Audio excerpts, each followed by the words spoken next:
இறைமகன் இயேசு கிறிஸ்துவில் மிகவும் பிரியமான சகோதர சகோதரிகளே, நண்பர்களே, பெற்றோரே, பெரியோரே, குழந்தைகளே, இந்த அதிகாலை வேளையிலே ஆண்டவர் நமக்கு இந்த அருள் வார்த்தையை தருகின்றார். அவருடைய வார்த்தையை தந்து நம்மை திடப்படுத்துகின்றார். அன்பு தெய்வமே, உம்முடைய வார்த்தையால் இந்த அதிகாலை வேளையிலே நீர் எங்களுக்கு உணவளிக்கும் போது இதிலிருந்து எங்களுக்கு சக்தியும் அருளும் ஆற்றலும் கிடைக்கட்டும். குறிப்பாக தூய ஆவியின் அருள் எங்களுக்கு கிடைக்கட்டும். அது எங்களை இந்த நாளிலே வழிநடத்தட்டும். நாங்கள் என்ன செய்ய வேண்டும், எதை செய்ய வேண்டும், எப்படி செய்ய வேண்டும், எங்கு செல்ல வேண்டும் என்பதை இந்த இறைவார்த்தையின் வெளிச்சம் எங்களை வழிநடத்தட்டும். ஆமென். அன்புமிக்கவர்களே, இன்றைய நாளிலே நாம் தியானிப்பதற்காக எடுத்துக்கொண்ட இறைவார்த்தை யோவான் எழுதிய நற்செய்தி 5ஆம் அதிகாரம் 5-6 இறைவார்த்தைகள். 38 ஆண்டுகளாய் உடல் நலமற்றிருந்த ஒருவரும் அங்கு இருந்தார். படுத்து கிடந்த அவரை இயேசு கண்டார். இயேசுவின் கண்கள் படுத்து கிடந்த ஒருவரை, அதுவும் 38 ஆண்டுகளாய் படுத்து கிடந்த ஒருவரை கண்டது.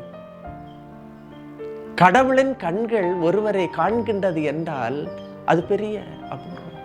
காரணம், கடவுளின் கண்களில் ஒருவர் இருக்கும்போது அதைவிட பெரிய பாக்கியம் இருக்க முடியாது. அவனுடைய வாழ்வில் புதிய வாழ்க்கையை கொடுக்க பக்கத்தில் வருகின்றார். கண்டது மட்டுமல்ல, அவனை பார்த்தது மட்டுமல்ல, அவர் பக்கத்தில் சென்றார். இறை வார்த்தையை கேட்கும் போது இறைவன் உங்கள் பக்கத்தில் வருகின்றார்.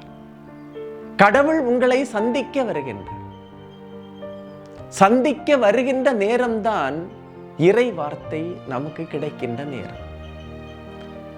தகர்ந்திருக்கின்ற என்னை, வாழ்வின் விளிம்புக்கு சென்ற என்னை, வீழ்ந்து கிடக்கின்ற என்னை, சங்கடப்படுகின்ற என்னை, கண்ணீர் வடிக்கின்ற என்னை, வாழ்க்கை பாரம் தாங்க முடியாமல் இருக்கின்ற என்னை காண இயேசு வருகின்றார்.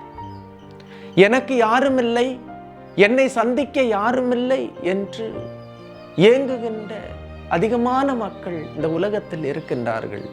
அவர்களை காண இயேசு வருகின்றார். சொல்லுகின்றார், நான் இருக்கின்றேன்.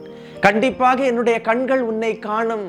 உனது துன்பத்தை காணும், உனது துயரத்தை காணும், உனது கண்ணீரை காணும், உனது கவலையை காணும், உன்னுடைய கடனை காணும், உன்னுடைய நோயை காணும், நான் காண்பேன் என்று சொல்லுகின்றார். இறை வார்த்தையின் மூலம் நீ அவரை அனுபவிப்பாயா? தொடக்கத்தில் வாக்கு இருந்தது, அந்த வாக்கு கடவுளாகவும் இருந்தது, அந்த வாக்கு கடவுளாயும் இருந்தது. வாக்கு என்னும் அவரே தொடக்கத்தில் கடவுளோடு இருந்தார்.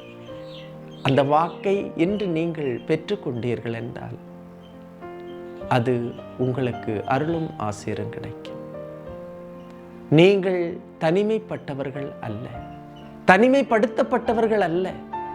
கடவுள் உங்களை தேடி வருவது மட்டுமல்ல, உங்களின் நிலையை மாற்ற வருகின்றார். அவர் தேடி வருபவர் மட்டுமல்ல, உங்களின் நிலையை மாற்ற வருகின்றார். எனவே இன்றைய நாளிலே நாம் கடவுளிடத்திலே கேட்போம். இந்த இறைவார்த்தை நமக்கு அச்சாரமாக, ஆணிவேராக இருக்கட்டும். 38 ஆண்டுகளாய் யாருமே இல்லையே, தண்ணீர் கலங்கும் போது என்னை இறக்கிவிட யாருமே இல்லையே என்று அங்கலாய்த்து கொண்டிருந்த ஒருவனை கடவுள் கண்டார். நம்மையும் காண்பார். நம்புவோமா? ஆண்டவர் இன்று நம்மை காண்பார். அவருடைய கண்கள் இன்று நம்மை சந்திக்கும். எல்லாம் வல்ல இறைவன், தந்தை, மகன், தூய ஆவியார் உங்களையும் உங்கள் குடும்பத்தையும் நிறைவாய் ஆசீர்வதிப்பாராக. ஆமீன். இயேசுவுக்கே புகழ், இயேசுவுக்கே நன்றி. மரியே வாழ்க.